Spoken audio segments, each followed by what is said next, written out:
It's that time of year again. The holidays are behind us, and as we head into the new year, all things tech, gadgets, and gizmos make their debut at the Consumer Electronics Show in Las Vegas. I am here today with tech expert Todd Townsend to fill us in on what the latest technology that the world has to offer. Good morning, Todd. Hey, good morning, Stacy. How are you doing? I'm great. It's good talking to you. So tell us, what is going on at CES right now? Well, CES is the place where everybody in the world in the tech business gets together once a year to show what they're doing in tech and to learn about what's going on in the world. And this show's been around for a long time. It actually started in 1967 in New York City, and back then they had about 17,000 people attend. Now that sounds like a lot, it is a lot of people. This year out here they're expecting almost 180,000 people to show up for this show. So this is a huge, huge deal. And some of the products we've used throughout our lives, some of the biggest things we've used forever, have all launched at CES in the past. So for example, the VCR, the video cassette recorder, the DVD player, the CD player, HD TVs, all those kinds of things all launched at CES in years past. It's the place to find out about those things. And what's going on this day and age is you see technology both in consumer type products that we may already have in our homes getting permeated with technology, as well as far futuristic things. So for example, behind me here I've got this Whirlpool French door refrigerator. Now they won an award at the show last year and they've won another one this year. This is their French door-in-door refrigerator. This has, and if I hold a little lever under the handle here when I open it, it has this special compartment up front. It's got an active cooling system with a separate cold space. It's colder than the rest of the refrigerator for things like beverages. So it's easy to open the door and grab a beverage and get out that's cold. And if I open the door normally, then it's a full French door refrigerator. So you can see technology is getting added to something we already have here in our homes. Now, if you step it up the scale a little bit, a little more futuristic, virtual reality, which we've heard about now for a couple of years. Virtual reality is becoming big. We use it in our homes and on our phones a little. But Honda's here with a prototype virtual reality system called the Honda Dream Drive. And this is for passengers in Honda vehicles in the future. So when you're riding down the road in your Honda, you can look out the window and the system's going to give you real-time information about what you're seeing out there in the world. So if you're driving by the Grand Canyon, you can look at the Grand Canyon and it gives you information about the Grand Canyon. Or if you're driving in a city, you want to get something to drink, you can look at a coffee shop. It's going to give you information about that coffee shop, the hours that it's open. A menu can pop up. You can actually order something off the menu from your car by reaching up into the air and touching a menu. These are all the kinds of things that are bringing technology into the vehicle that we already have. And Stacey, sorry, go ahead. Virtual reality of the Honda Dream Drive sounds really amazing.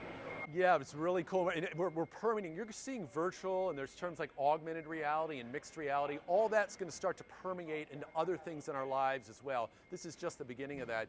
And things that are already in our lives, one more example, phones. We all have a phone now, but you're able to get more for less these days. So like LG's got the K10 here, and if you look at this thing, it's really high end. It's like this aluminum metal case on the back. It's got a 13 megapixel rear camera, super high res 5.3 screen. It's got this wide angle 120 degree selfie camera, so you fit a lot more in it when you're trying to get pictures with your friends. Those features used to only be available on really expensive high-end flagship phones, and now they've trickled down to the mid-range of phones. So we're seeing technology also make things that were once expensive become less expensive and more affordable for everybody.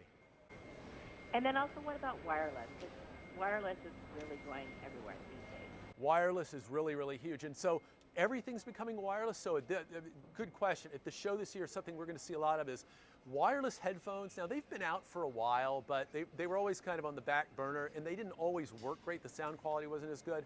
This year you're starting to see everything go wireless. I mean, the days of the wired headset, whether the little earbuds or the big headphones, are pretty much going to be over probably within the next year. Everything's going to be wireless. And then there's some more advanced wireless technologies, what are called in the multi-gigabit range. So things that used to have thick cables because you needed the cable to get the data through, they can now be wireless as well. So eventually everything's going to be wireless. So when are some of these items going to be available? Well, it kind of runs the gamut. So at this show, you see things that are available, say, today or in the next couple of months. Then there's this tier of things that may be available, say, 6-8 months to a year and a half in the future, and then you get into the far future things, 3, 5, even up to 10 years. So some of the things like the vehicles, there's so many. This car is as much of a car. This show is as much of a car show these days as it is just a consumer tech show, because cars are becoming digital, connected. They're going to be electric, and we've all heard about these self-driving vehicles in the future. So a lot of the big automakers are here, showing what the inside of cars are going to be like 5 to 10 years down the road when the cars are driving themselves and we can sit back and take a nap or work or hang out with our friends. So those are the kind of far futuristic things you see here at the show. Those far futuristic things are definitely intriguing.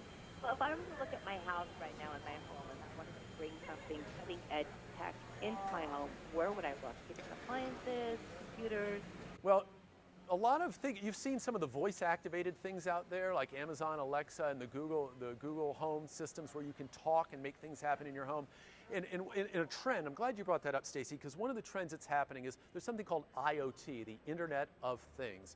And that's a general term for connecting all these little things in our lives to the internet to give them intelligence. And that's happening because the cost of the chips to make things wireless and put them inside everything is coming down and down and down, so it's super cheap to make everything connected. And that's going to let data go between devices and give them more functionality in your home. So the vacuum cleaner can know when the floor is dirty and can turn itself on, your robot vacuum cleaner, or you can be driving home in your car and just say, set the oven at 350 degrees and the oven will turn itself on. Or you can just say, order me, I need some new peanut butter for the kids, and it will just send peanut butter to your house. All this is happening now when things become connected in the home. That sounds amazing. I am floored by the fact that even now, just with Alexa telling you to make a grocery list, but the next step, having it actually delivered to your home. Yeah. Sounds very exciting.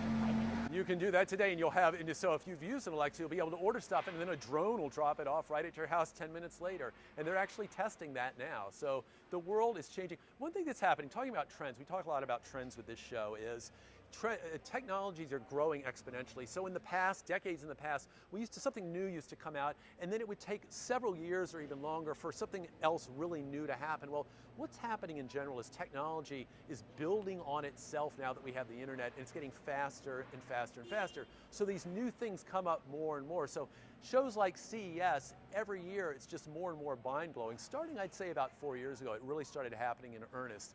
And so you just never know what you're going to hit. So we could talk about something here on the show and say, hey, I'll bet in 10 years X is going to happen. Then 10 years comes around and it turns out to be something just completely mind-blowing past what we thought it was going to be.